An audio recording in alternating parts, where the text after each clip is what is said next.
sé chun go starra hí fear an éirin. Is spe go hála gonas go ghearrscéil. Agus tá leabhar scríomh go faoi seo freisin buí bí áil, faoi chogan na síirse gon den na gaiileh. Agus tá sé na bholacha go héanaan is ríist, go bhfuil sé tesaí a leabhar faoi an go cathargad, the Civil War. Ligin tú? Nis, copparód, ní chun mé ráide sé binis na bíocha im líorí. Daoine efigúla sa tíir seo, loch réaltais, Party polítíochta áirid. Mbearla hob dara mo dtíon ar Richard fad. Ní Charlie Flanagan nig ar comóra gin ar the Black and Tans. Wel cacail ordúirte gur ar an RIC bhí sé. A cechaíon ha comóra ar an RIC gan na Black and Tans a thuirteisteach. Stop away sin. Gráhainte na héireann tá sé de gur an scéalteach chluisteal. Ach na daoine efigúla seo Mbearla hob dara mo dtíon ar. Wel tá sé go árainn go bhfuil teachta dála go inis, agus tá sin seo, Meait Pheaits. Nach dúr a céadthóib, dearamad íonna ar na leithintíise. Agus céad fáilteúta bhfuil. Tá sí cinnte nach níana, agus cumhníim nuair a hocramid leachta chur suas gon cheartha róglach as a borarte sinnéine, a bahu ar a mealach go agus iad active service mar deirtar ar a bahu iad is nabin. Bhí muid ar I chéadanna, ar chuine gon na chéadaine ar échaí a chuid airigid thugain as ciste céint agus tá muid buíoch fé rud mar sin. So tá sé sin. Is coplaród, bhí síime go an seo féin rud a dúirte faoi Richard Mulcahy, nuair a tháinig sé nuasca chun na mara agus tháinig Cloiseann Fitty McDonald, tháinig sé a fada leis cai muid flying cáile mo chuir ó hu agus flying cáile mo chuir ó yes, céhés a gceannas arú. Agus dúirt Fitty McDonald, tá mé ceap a colm ó gaire dúirte ó hua, sinna tíreáid ma hanahar, tá mé ceap a sin ó hua, agus tá mé ceap ó draenáin ó yes, Mícheál Ó Draenáin. Agus dúirt Mulcahy, I have no faith whatsoever in Gaelic League organisers or teachers as leaders of flying columns. Agus is tóilm gur an ceartaige, eiste go leor, mar cínte ní ra sé chomáile P.T. McDonald ceartarach go sin, colm ó gaoireach an erid. Ní ra ceartarach go chomáile P.T. McDonald. Rud eile lá sé faoi air na háite se, agus becheart go bhainte ar Árann, bheith bródúil go háirid ar chúiseile agus ar gúise, James Brendan Connolly. An fearr uach an chéad dúis sna clufií Olympacha. Hop, step and jump. Agus pas árainn éithir agus a bháir, bhí sé amach go America agus bhí sé de géascach, runní siad go má, bhí sé sin na Harvard na a tháinig an rutse, agus dúirt sé tá mé geireadh an nónán, agus dúirt a fearr a bhí geannas an nóscail má haon ní hóca muid ar éisiú. Agus go mé an ar chuide se, agus chó agus bhuach sé chéad dúis. Agus na tháinig sé bháile ní a fulla fáile rih, sé a dúirt bháthir leis ben Árann, dúirt sí nóhol tú brín té. Janú scéal mór a bit idir se. Ní scríomh sé go leor leabhar na dhé sin, agus cara mór a bhí an le President Roosevelt agus bhí sé na chóraachraí cogach. Agus cuireadh go héirinne mar a dúirtú ceann na commissionéirí sin le fistruchanna dhéanana faoin rud. Agus bhí sé thuas Cuireann Cathaoirleach agus sáthú ar na Sasanna. As ní decadís lábhéir agus ní chuirdí séasca, má dhealgur Americanach a bhí an, agus rinne sé inta. No, ínta me scéalaí be go bháin eile faoi, mar bainne sé le árainn seo. Agus dálann scéal na bhí muide tína sconán faoi, casú fearr chum rachad leabhar lugaige, thug muid an ála fearsin, thug muid an ála chud leabhar ar fad, tas was le scóra go ban, agus tá siad sa scoilthir in teáid in Liam. Trasna ó tí an bobbard sin, tí Pheaits, sin an átar a bhaint na ggólaí, salneacha siad go America. Ach scéalaí na bán is scríomh sé, tá bert de háleis, bert fáistí curtha a ruilí ciléine. Éitir bheith sin. Agus duine sé scéal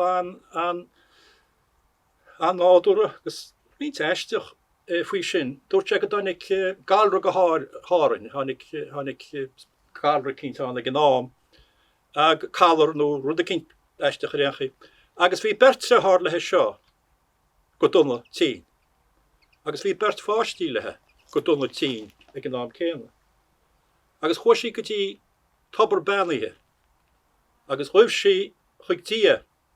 Agus dóid sí tóig mo chuid treharachí. Ach níthe, tóg mo chuid páistí. Ach spáil mo chuid treharachí. An réasúna bhéice le sin, go raibh sí sáthóg le hí gasú eile bhéice, ach nach bhétaí na treharachí horta leis. Tá dá gasúín chum dá fáiste chu go léine. Dúirt sé sin. Dúirt sé sa rulice bhfuil an gaiine cí na trábdúirt. Agus dáhaid géal bhairne na treharachí go raibh siad seán. Nis rinne muide scoláin faoi sin, tuas le bhfuil a chhlaigán me héine agus Bob Quinn. Agus chúise cé níor Spáin RT, níor Spáin ráidún TG ceirech bhfuil bháin tá cap, agus níor san ceafán acuirtí semácha le lín na glufií Olympacha anyways. Agus rud or cheart go bhainte áran bheith bródú leis agus má anse deis fagé cóp gon ritin. Nis rud begaile, ní rud begaile Máirín se le muinte í Fhlaithearta Fleming seo. Se bhí na Flemings bí caiinte i Taliban ach ní taid an Taliban le heis na Flemings. John Pop, they were nothing to the Flemings, nothing to the Taliban, these Flemings. They were from East Galway. One of them was in charge in here, married into Liam Ó Flaithearta's family. When the raid came, he went through the window on the gable end there and got away. When my granduncle wrote his book about what was happening, he said that when he was on his way to Dublin to be charged and penal servitude for 15 years, he met one of the Flemings, the father. And he said Fleming was a great man, he said, and the sons was just as good. And the whole lot of them were out, you know. And so on. This is the last one now. Last story. Concern. Capan dini go minic agus bhile dini rá go chuilerúd anna agrithe le lín cogan na Saoirse that everything was hunky-dory in the Republican movement during the War of Independence. Everything was organised and the army were up to scratch all the time. And you know that wasn't true all the time. No army is like that. They have their days, they have their bad days, and so on and so forth. During the Civil War, the Linear Civil War, Hóg na Hóglaí, they captured the lodge in Scríb Lodge. And that was okay. Whoever was in charge at the time said to a local volunteer, I would be related to him, my mother's side, you go out now, take a gun and go to the crossroads over there. And if a car comes along, mahagan car, stop here, agus Kirkesh said, will pass the public again. They had a pass, of course, because they had taken Connemara at the time, the Republicans, this is the Civil War, and they had this pass. Just farm passway, agus mata ta sé car. Mara well, vín gun aige. Hoshamach, agus tasaki gnam sin níbach mar an carni tíocht níos Scríb. You know Scríb Lodge and Scríb in Rusmuck near Rusmucken. There wouldn't be many cars coming up from T-Hit. Ach by dad, near a shewad on the honey car in East. Anglo-Irish types. Agus Farragus Ban, Shanyaragus Shamlan, an old man and his wife, and he stopped them, and of course they were shaken, afraid, fear, naturally, when they saw the gun. And the volunteer, and he says, "Do you have you the Republican pass? Have you?" No, this man wouldn't have a lot of English. I haven't a lot of English myself, but anyway, he wouldn't have. He would have less. And have you the Republican pass? And of course, the woman said, "Give him the pass. Give him the pass. Give him the pass." And the old fellow scrambled for the pass and handed it over, and he looked at it, and the woman who was from Rusmuck who was telling me the story, it might have been upside down for all he knew, you know. But he had a look at it, he says, "That's okay," he says. And then he said, "Where are you going?" And they says, "We're going to Peacocks at Mam Cross." He says, "I'll go with you," he says. Sat into the car and off to Peacocks. And when he came, I asked the woman, "What happened when he came back?" Well, God, Patty and Rookwood, she says, they were hardly going to shoot him, were they?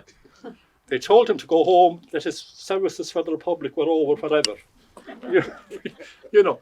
Now, when I used to tell this to Colm O'Gear's son, Piers O'Gear, my cousin, he didn't like it at all. This wouldn't have... Where do you get them stories, he says. You know, the Republicans were always efficient, always on the ball, always organised, everything going hunky-dory. It doesn't work like that. Okay, Nish. Anyway, I have a habit of rambling on for a long time. But I can't help it when I have an audience prepared to listen. Nish, that's enough of politics now for the day. All right, Muid? You're off mic as well as regards getting requests to raise things and stuff like that. That's off now. Politics more or less over now, and we'll go back to the writings of Liam Ó Flaithearta and Tom, which is the basis of everything we're at, really. You know, we take in other things to connect it with their lives and that, but let's not forget their writings ever. Now, Máirín is going to read a translation of a story written by Liam Ó Flaithearta. Mícheál Ó Conghaile from Cloiseann did this translation, and you'll hear it in translation, and later you might want to go and see the English version. But anyway, Máirín. An Litir. Trúna saora, bhí an spéir gur an bratí le fuiseogaí. Iad mar bheith spotí beag go bídecha fallón huas a spéir. Bhí an ghuí lag, álas gan mech a géisteach lena gud gilcuireachta. Déir déta chun tala lonrach nós gá ma túise bheitchan.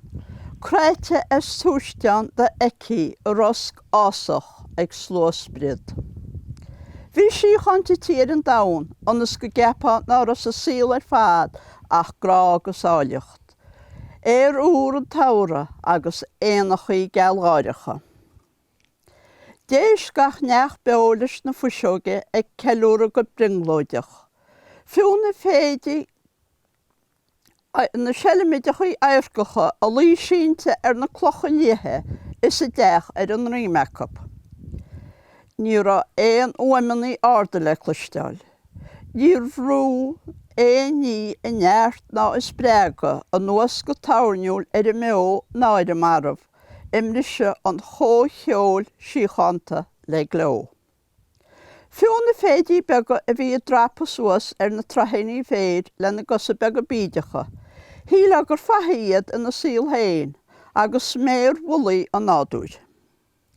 Bhí an fér fada is goba is a glóiseacht ina ástrach éin ag díana fuaim héib. Áil osníl maidana an rá. Bhí cúlad bachta gobid I báis bheag is na fuiseoga I ceúra sa spéir os a gían. Ehead, máid agus cearar gasúr.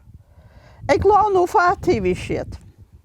Bhí sé teilimh a bheith gobir sa báis is na fuiseoga ceolmhara os a gían. Bhí. Bhron dia an ceolbéidir le hardú crí a thuair go nglághine. Bhí an bháid is a darda hinnín ba hinne a tarann copóg as na hamrachaí, iad a gobid chuntasaí go deile. Bhí an téir ag scaran na crífóg go lochhuire timpeall na gasa. Crífóg I bhí cartaí as an tala chlochoch an món na páisce ag amach ba hinne. Bhí amachchaile bhí gábhléon déagúis ag tarann gaine trá ag léamh ó chúne tánaí na páisce. Bheas siad a gaine leis a grífóid gomh. Bhí an cearú gasúr a bhí fósan an íonán ag tuisliú háart le tíomhúthar. Ag tarann copóg go máil is gábhar an ára áil is gam a bruntana siad. Bhí siad ag gobar lob an na dost, seachas cáir uaid ánach, nuair is gurach slósaid an nahar chloch ag chur gas óg lochaileach as a leaba hánaí cré. Chuireach an téir cnága séin agus déchadís fadair. Ó glóide go dhéas na háda dúirtí báid a cosisican héin. Bhí gas fataí a lába an nahar, Rótaí cuiile ag siile ar a glach átaí nó be go bídeacha, iad fós níos lú na mirlíní. Bhíonn síal heis tarathúr tena hain, tara a bhí méadú. Heis siad ar fád timpeall ag breanúir le héantas. An sin cha an stócach ba hinne smugurle ar a lába agus dúirt go Trúthánach. Áimeach Máirín seanis nach íomhach ríméadach na fátaí nó Mícheál. Is más cuimlach go mí bhena sé sa díadach ar a spotta seo ag scar a féamaine an gíomhde se caite. Tos de lean a chaint seo. Baig tágart go níon ba hinne bhí sé a thug America a dús an éara. Ní ra fáte ach go bó ó chuin ach litir i bháin. Bhíon íon cuasan nó heis scríomh bhile le gaiide deafach a rá na ra enabar ag máide. I héis chéad jab a bhí eice ágáil, jab a fuid an sagarte mar chalín aimside I deach ben hefir. Chrom an bháid I ceann go bránach is dúirt I munabhar. Tá dia go má, beidir go bhaich muid litir go lua. Tábar le díana dúirt a teir go garab, ag slúistal na talúna go fiáin. Dill siad ar go daibre, ach bhí amach ba hinne machpanach. Fé tamil agus ag féchant ar na crici géin. An sin dúirt se go taban le na bhathir, álas gáimeach ag túirt dúláin. Rá fastar leis de héna bhí sí le litir I scríomh bhama nó go meach airigad ag le seolachagan. Tá aina bham said bháide, bin mar a bhí sí riamh. Chrum siad ar fad gobud agus sasan an gasúr ag brád a ríist, ag túirt féiríní copóg chuig I bhathir. Rug go máir go taban ar an gasúr an na ggóil agus fóga.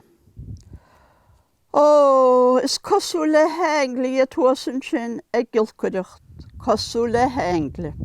Nach cha débhí go mágóp agus an bua a bhrún searab. Beidir go gluise sin na fusóga ag ceúra go scríomfach sé. Ach siúr ní leanna seogas na carach I móra. Ní ragur éandaní. Ach bachas stop na ranna fusóga I chu méirech ag ceúra festa. Deire an spéir almhór inis. Chuan daun an evré. Meait Pheaits Contorteach. Agus bhí tún uignach neamhhuialta I gceol na néan. Nó bin mar a bhatha siad. Gach gona gon chólódar seachas an gasúín beag a bhí fós ag teach go sanínta chuig I bhár le nach chuid copóg. Go taban cholas geall háide gasúr mescaí fríd chealúra caréimach na bhuiseog. Stop siad go nabud, he suas. Bhí bert chalíní beag a roiníos an Cloiseann I drón na páisce. Éidir na claichaí casta a bhí ar an Cloiseann chunig siad na bibíní luascacha bána agus na molaí órga dawnsacha. Bhí an ruaig ag lonra faoi hallas na gréine. Tháinig siad go ruite ráite, iad ag scréadíl go geallháireach ag síoníl. Bhí an bhirteile gon teilech a bhí an, agus bhí siad ag fille ón scoil. Céad a thugann se bhéice bháid agus iad fós tamil má bhó. Litir a bhéic den acab ar éisle agus ag léamh suasar a gláí. Hit an chlósaid lába an nahar agus rinne sé casacht. Thosa cimháirí héin. Bhfuil amach ba hinne a láí faoin talla. Dar an leabhar, sé litir ó bháide dúirt an chalín eile. Í ag drapa har a gláí agus sí héin ag ggéar bheith páirteach san ócáid lena drafar. Fear an fasta ho gúní. Thug siad a litir an ón chuig an nathir. Chruinne sé timpealaid ag an gláí mar a ra caran clocha. Hen téir síos, chiime le bhéireach go cuaramach chá chearúnaí agus ógi litir. Chó siad ar fad ar an ugaide ag an lúne. Thóg an bháid an petere an na Bachlainn. Bhí siad ar fad an na dost. An nunal ag géirú. Dom pointéir a litir háart riad bátaí an na láb agus é gá scrúdú. Sinní chuid scrínear ach cinnte dúirte is é ag baint fáid as na fochla. Sí déanta mac ba hinne, oscailí. Malla go deola diad dúirt an bháil. Thugach diad ghearrscéil a hón a dúirt an tair, ag stróci lipe na litriach go máil. Stop sé an sin, fáilte ar beanúr steach sa glúdach litriach. Féich, tá sé cystéinte dúirt na go na cailíní. Feice mí is an íon na scálair. Dúirt an bháil. Go top an háran na tair amachar as a litir. Bhí seic filte is téinte. Níor dúrú focail nó go rug sé ar an seic. Loch scór pont go heic á dia go deola. Is stóirín a dúirt i bháid is í féchant is rón na spéire, má chuid gon tíla don permetri ráha, má stóirín gael hain. Hosan na gasúr i gádi, iad es a mebéarla le hás. Runn an tair casacht, agus dúr go lór ístil. Détá capal a cheannach leis an airigid sin. Capal? Ó dhéide dúirt amach go hinne, capal há blian go ís. Agus brise muid isteach í hís ar an trá. Brise mis isteach í dhéide. On sin bei capal lein fechas muintir a bhile. Nach iontoch í máide. Na rúirt me líb gur a sí fánach go meach airigid a le seolach agan. Capal. Agus an sin féite mis an tásalach an ealam haine dhéide a dúirt an darnamach. Agus chur sé uail áise sé. Big í ciúna dúirt i bháirte go ísisiil. Nach fecinn tú go litir an sin am a stóirín. Nach bhfuil tú go lá léamh. Seo dúirt an tair, léad an agaí, tá má lábhaid cri. Bhí sé cri agus bhí deora le na húla, onas nar a sé ná an taide eiceáil ach an spéid spréite. Léamh sí dúirt an darna hanín. Rug sí ar an litir agus déoch sí tríd. Phléis sí amach a cíine go hopan. Céir de sinna déar amach ba hiad agus olcair. Tar mai.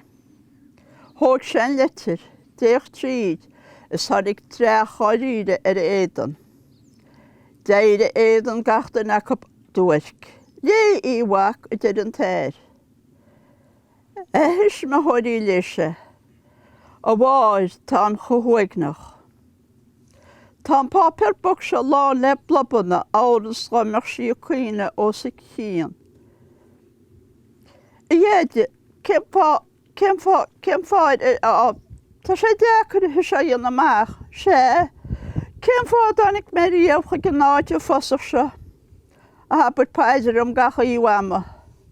Pág an páistir ma hán, táir maite na soma wama, le grá mór ó tanín máide.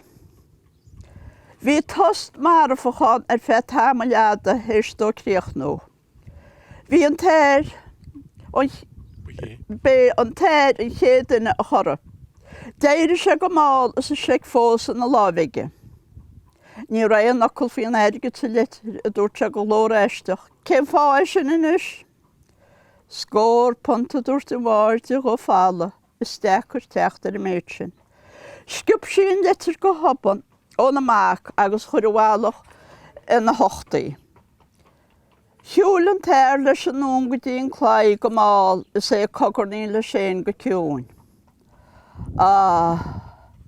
Stop mo chuid sente mé héin an gisin a chur. Stop. Scór pont. Bhí se chu díirech le sláat ag siúil is nús fir meach buile ólir. Dána chu déile go na sí go ciún, trom smainteach. Níor chóla siad na fuiseoga ní smó. Go topan téocht an acu suas agus dúirt go cráite. Ce tá déide dhéanana. Téoch siad ar fáidir. Bhí an tair héis an fáid go ágáil agus bhí sé éimísteach sa ngáirí creag go chuachtar. Éana héasa ar charaginis. A lábha filte is a cheán nach tutí chunta servralach is gan choras. Cé gur á rím lo bhí sacab gur sé cuoine. Heas sé mar sin an sin héna agus é scoite amach é sin blian rivisin. An lá a bhása an capal. Chuir amach ba hin na málacht é sin agus léime na héasa. Heas sin na stécinn sin. A rád fiacla teanta agus a thúla lasta.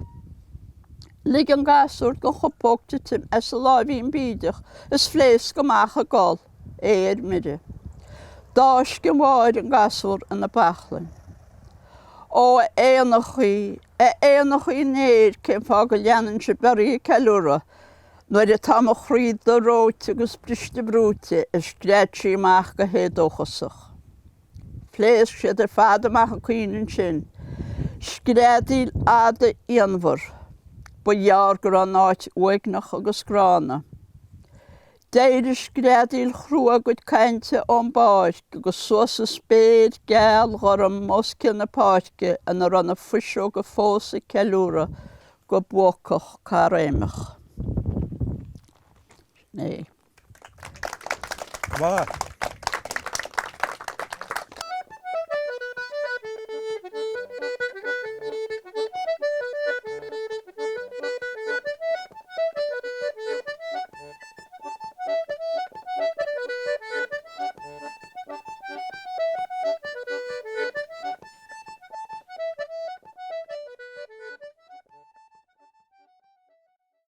Hi, Gurmagi. Ba Éoghanacht é Maitiú Ó Maoláin cúpla míle siar a bór a seo. Agus bu Féile cáiliúla bhíán ar in Oileán ar Ionas agus sumó dúisiú sé ag na scoileanna éigse fadas na 60 agus ins na 70 sa méap. Agus dráma dóla bhíán agus fear grín agus órannaí breá frisin. Agus chaid sé cúplóran, chum sé cúplóran agus buíocht ceann acu. Oileán Glas Árann na Naomh sé. Is minic as muoinim scníamach Naomh go dainn mo chrí. Gúil daoine san tír seo nar chomhlúireamh trocht ná chur síos. An Oileán as even tá me hasú go muir go ortaín. San gur a bhéanam nó áite Oileán Glas Árann na Naomh. Ucht agus aireacht tá gcuneo amsir na Naomh. Ar greidir ar dango mar troiliúh le amsir na is. Ó Gaeilge bhín bhlasta scur a biní na ceolta na sí. Gá labhairt gach mac mar gá gcónaíonn ar Árann na Naomh. Sa bhí clén na charú mar bhfuil agat san ó Gaeilge do bhín. Smás mailead bar maise chur ar hangú bhín bhilis do hír. Má tá muoine de eisce a chósú caicís nó mí. Hiúrann cuid agus fáilte rút do chud siadach ar Árann na Naomh. Tá páirceann í glasán óhharrta amach go féil míl. Tá na héanla go ceolúir go siarúí ar Árann na gríomh. Tá an London san na ghearrscéil ag sinim le titim na hí. Is Mícheál Ó Conghaile ag brisin na mara ar tír. Slegial an tauran nuair bu bhín leat go lícead a scí. Tá tránach eis cladú Hogiwch yn bwrs gydwch ri. Ta chwle hais canwnt le clwystol o wedyn go hi. Ach si tangon y bambon rel tolish iliogos agin. Sa'n dori o cwldo godwch dorwch idasoch a hil. So chw a tresno no marw le solis gysiro semwyn. Nwyd I sial blin to cati se cia pwy gys croeteg yn swyl. Bwy fi'n ffili welu le noch nofo fe sy'n ton I gil. Rwan. Rwan I gil.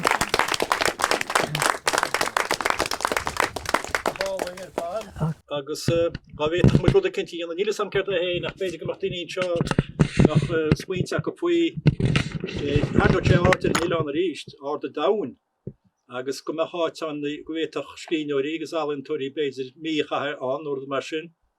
Nó sin gomach sin na chinál áit meach stuff le cholónes Árann le héidir sin go órán nó Tá Máirín Ó Cuireann nó Mícheál Ó beidir go ben níle sam. Ach tá sam go ben chéad cheannach a bhétaí agus an dara rud aibrúach edrí héin cad becheartta chuireáin. Tá go faoi dara gúilte de géire teach Máirín Mhic Lochlainn Cuireann Glas Árann inis. Gúil sé ceannaí. Agus tá sé le na suas agus tá sé le hí leachta chu suas go Máirín sa spidéal agus cosnú an leacht 5 míle cíile. Tá sé de bailú airigid. Ach cuma Máirín Ó Cuaig poblacht an nach heile scríneoir mór le ráile scríneoir ítach heile agus fear or bhil Liam Ó Flaithearta go móra. Bhúilte go mór Máirín Ó Cuaig. Ach dúirt sé duile faoi go ben troí nach tuach sé siosúr go chuide gon stuff. Dúirt Liam, he should take the scissors to a lot of the stuff. Now, ceart go leor tá Máirín focail go leor ag Máirín mar dear agus focail iontach agus leaganach iontach agus. Ach, deagar Alan Titley, Professor Alan Titley é sin le gairid dúir cinse.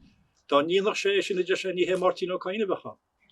Tuiginn tú, chulainn agus a bhealach éin agus na hálíntóirí móra se ach two giants of literature. Irish and English. Máirín's stuff has been translated now to 10 languages. 2 languages in English, by the way, and all around the world. So two giants of literature. If you can come up with any idea of how to get some money together to make a deal and do something with that house. Huh?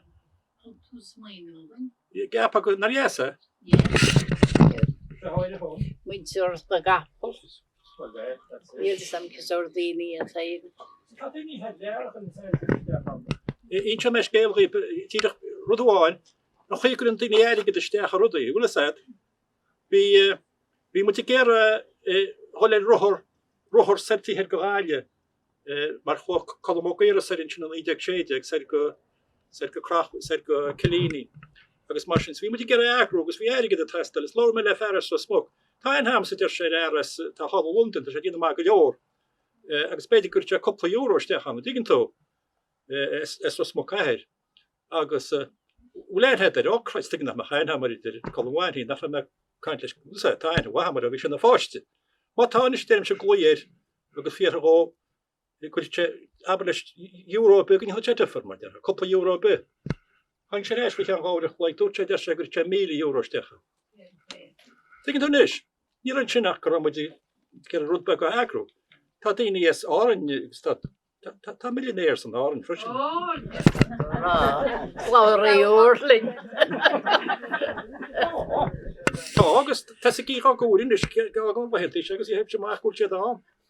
Ach ní abtó siad ní éidir siad gur mar in éir siad ach tá siad an agus ach buinte chun chuim in Leam agus mar sin te agus bhfuil said ach be mu de caiint ar bheith agus ní bhecha sa be ní bhecha sa be heb le roi géan an úil mar Tá mis se caiint fan deir mar caiint hí mé Cormac Ó Árann sin ar chlá radio láháin agus radio na Gaeltacht se bhí sé Naomh seo Cormac Ó Árann agus dúirte chanig clúd isteach Tá sé tá e-mail take isteach an sin cefanach le tú céad go Jo Cóca chud caiint tíochtú agus dúirt bhin ar an éir má dhéile mé sin de sé ní stoppa se chu be. All right.